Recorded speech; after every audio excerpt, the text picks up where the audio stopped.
Greetings, Dr. Jeffrey Scott. This is my Market MRI Pro update for Monday, March 24th, 25. Email address is marketmripro@gmail.com. I titled today, Where is the Volume? If you had any long positions left, especially if they were in growth and beaten down growth stocks, you probably had a pretty good day today. The question is this a dead cat bounce? Is the bottom in? Are we going to new highs?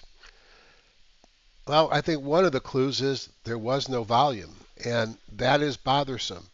May not be the only thing that matters, but had we seen big volume in the markets on Monday, it would have been a lot more believable. This is for educational purposes only. Anything I talk about should be taken in the spirit of education and not investment advice. The intended videos demonstrate the tools of top-down analysis and how I apply them. Trading involves risk. You are solely responsible for any investment decisions you make. I may own or intend to buy or sell any stock mentioned in the report. Trading stocks and options should be considered risky. You should consult with your financial advisor before making trades. I have tools in multiple platforms, but I am an independent trader. If you're looking for the wealth charts video, I'll try and get one up tomorrow morning. I'm traveling very early, so it's iffy, but you'll get a note from becomeabettertrader.com if I place one, and I'm going to try and get one done. It just depends on how the night goes. Orange County meeting is every year I do pretty much around the same time. This is June 6th through 8th. It's designed to be low cost, low budget. There's no frills, there's no food, there's no drinks, but it's only $300 for 3 days of education at the Resident Inn and Suites in Tustin. Seats are filling up. Please reach out to Greg Mills at gam72054@aol.com. If you like these videos and you want to get more, then sign up for my Top Down Trader group. Just go to Google Groups, put in your ID, search for Top Down Trader. Let me know how you want to be notified. That's all you got to do. There's no cost. There'll never be a cost. Sometimes there's dialogue among the members. There's always comments from me, especially if I see reversals in the market intraday. And I place a lot of these videos like I did last night and don't have time to put them on YouTube. So you might find some value in that group. And frankly, it's what you get for what you pay for it. You don't got to pay anything. News and earnings drivers. Tuesday, we've got Case-Shiller confidence in new home sales. We got 2 Fed speakers this week. It'll be interesting if they can carry on the mantra that we got from Powell, which I think is driving this rally, that the economy is not so bad. And there's still 2 cuts priced in for this year. I think that PCE on Friday will be really important. I have some market moving news as well on Tuesday. You could see from an earnings perspective, KB Home showed some housing slowdown, and they sold off after hours with their earnings. You can see we still got a pretty busy week of earnings left. As I say in the lower right-hand corner, it's a judgment call to hold stocks over earnings dates. It's bad judgment to not know when your stock's earnings date is scheduled. Now let's go into the charts. For those that are new to this video, I use a new tool that I had developed for me called Market MRI Pro, and I really like that tool as it is it takes a lot of the different timing things that I use and puts it in one place. So let's start with the daily briefing. And this is basically a simple tool that just shows me what happened in the market. So let's just look at the one-day performance. You could see Russell led higher 2.49, Q's 2.04, Spiders 1.79, and Diamonds 1.4. You could also see here they all closed in the upper part of their range. Extremely bullish day. The VIX down 5%. Which is what you'd hope to see in the market if you're bullish. If you look over here at the NYSE new highs, you've got new highs greater than new lows at multiple time frames. If you look at the NASDAQ, not so much, although the short-term time frame turned positive. If you look at what happened one day from a sector perspective, you'd expect everything to be up. Everything was up except for utilities, which is, utilities, staples, energy, healthcare, REITs are all the things that are defensive. So what was up? Discretionary, tech, industrial, finance, things that have been weak. You could see the 200-day or 20-day change on these are all pretty much negative. So rotation back into risk on or one-day wonder. From what was working from a theme perspective, you can see blockchain, leisure and entertainment, retail, telemedicine, home construction, which will probably be down tomorrow after KB Homes, infrastructure, fintech.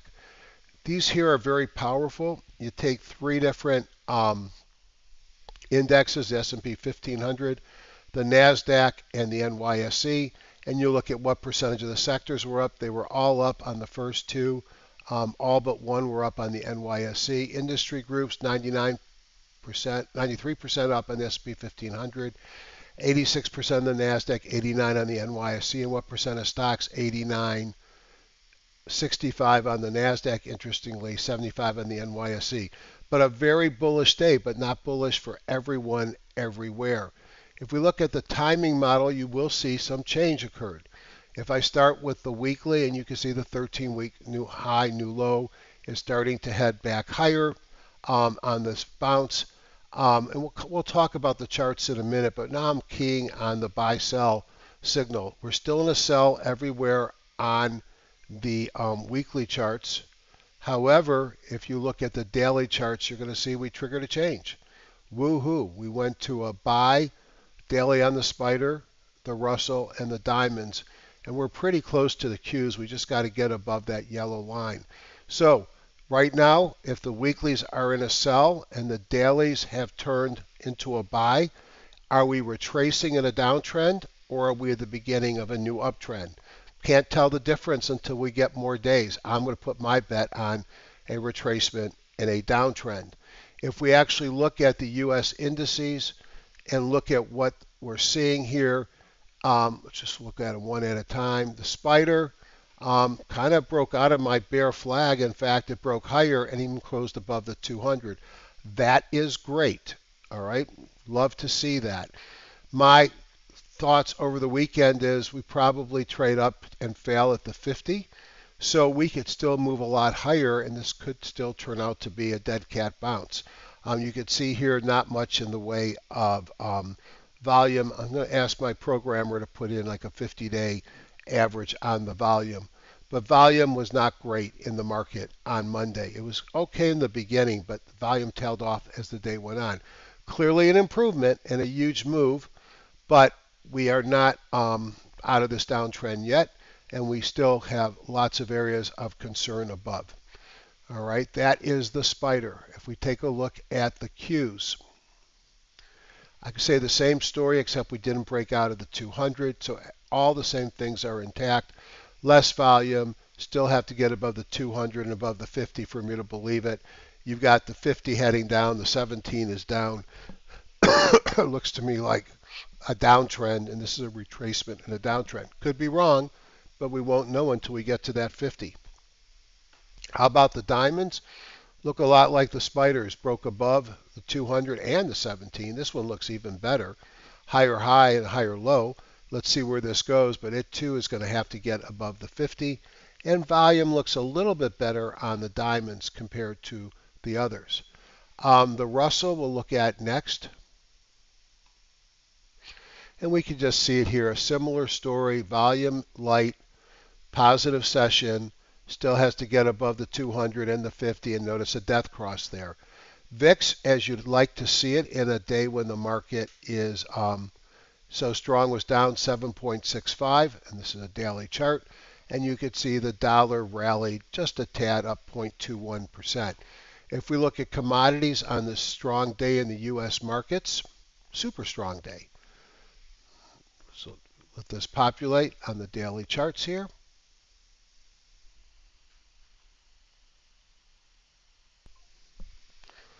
Okay, let's take a look at the commodities. You can see gold's pulled back, as has silver.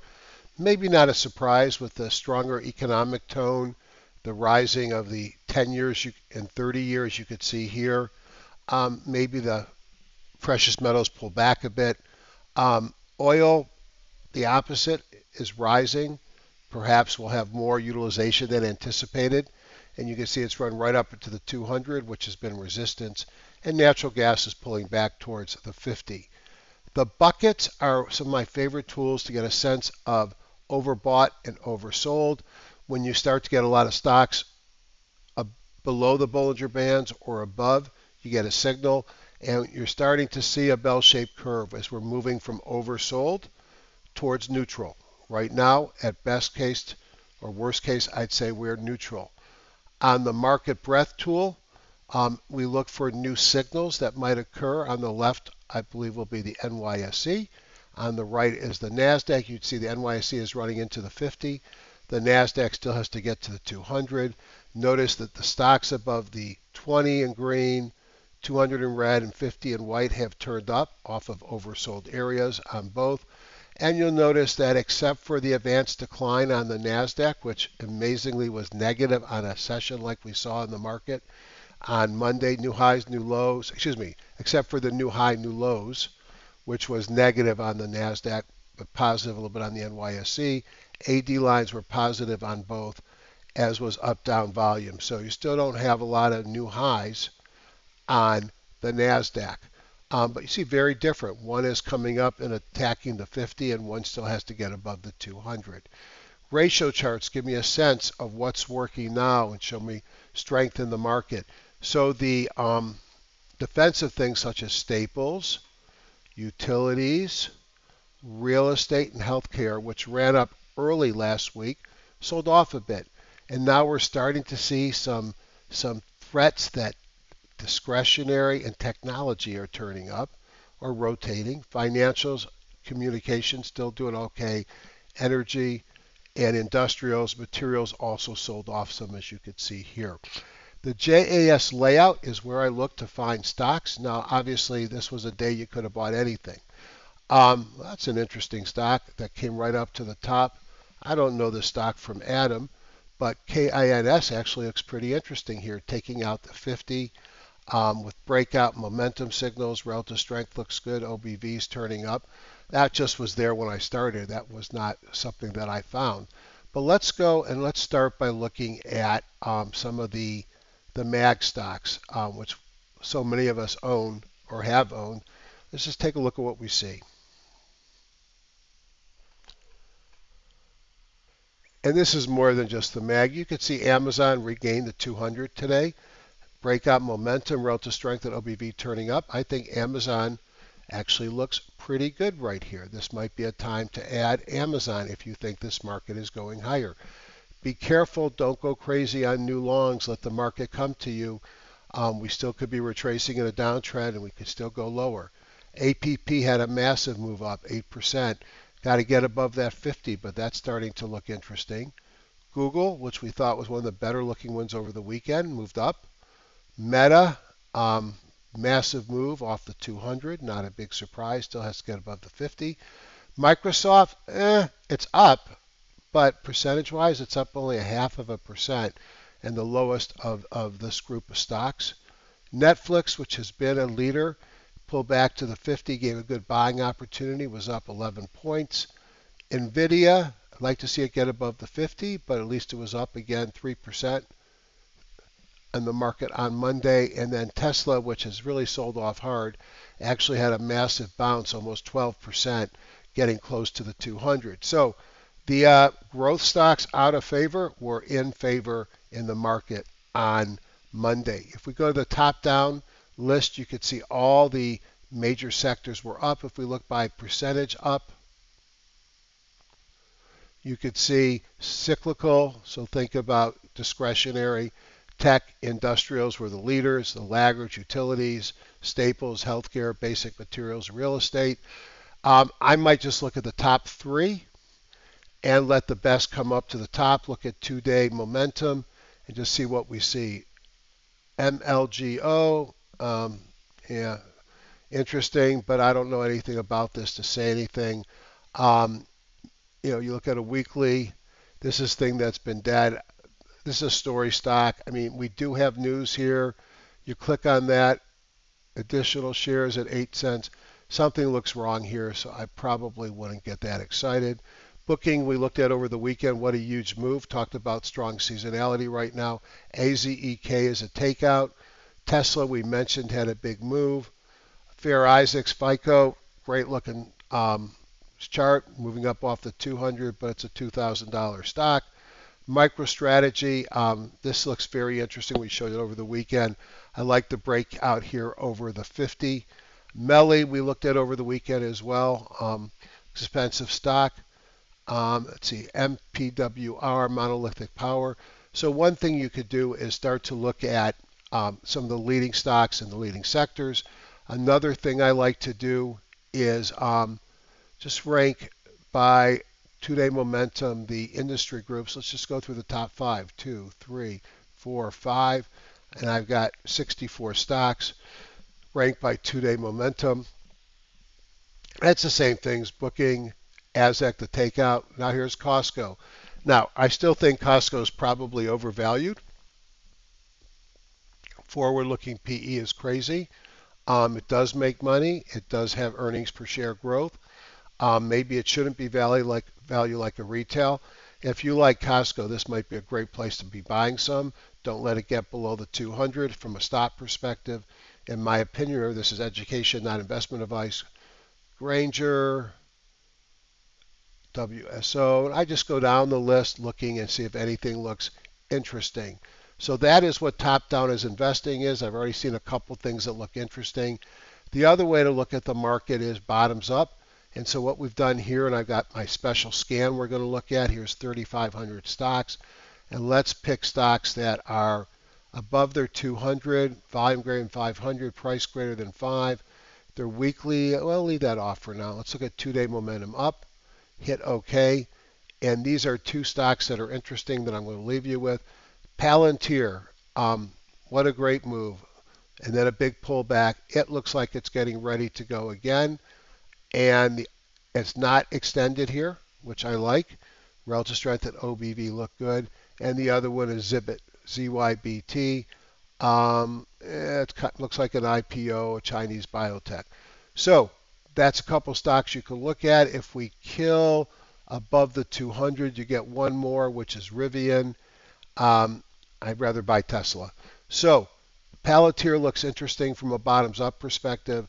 I showed you a number that look good from a tops down. I hope you like how easy it is to get assessment on the market and start to dive in and find some stocks in my tool. Have a great day in the market Monday. Probably won't hear from me until Thursday or Friday.